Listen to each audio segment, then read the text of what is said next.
Recently, the topic of Ebola has dominated the media, both terrifying and captivating the world.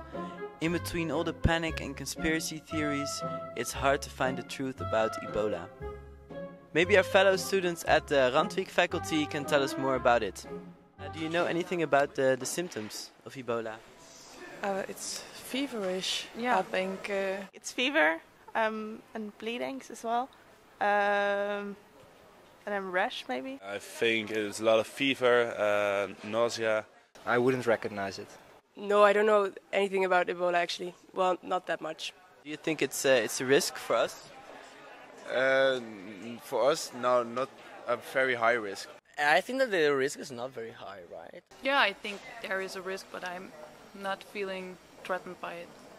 The risk is really low for Western countries. So you're not scared of Ebola? No.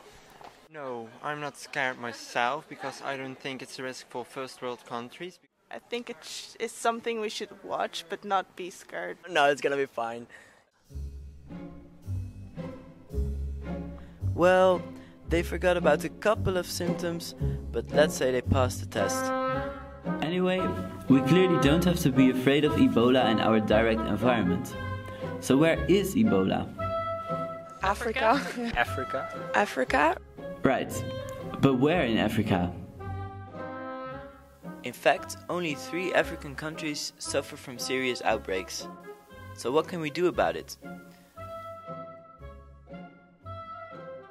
In the UK, a bunch of famous artists recorded a song.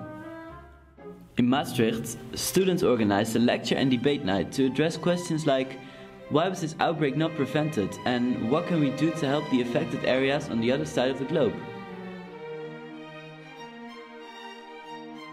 I'm president of UAM Maastricht, and we organize it together in collaboration with Amnesty, this debate on Ebola.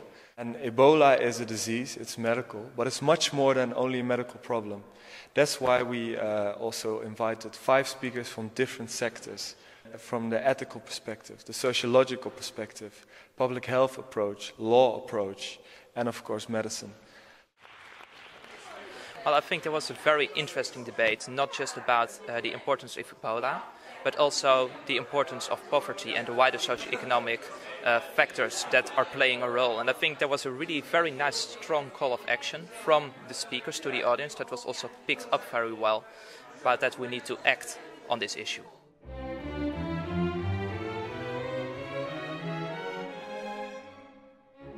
The most important point that we learned tonight is that we are living in a global world, and what happens here can affect others right there, and also that we are not helpless here, that we are not isolated from the rest of the world, and that we here as students can make a change. That's what UAM stands for, that students can influence the direction of global health through normative change on the university.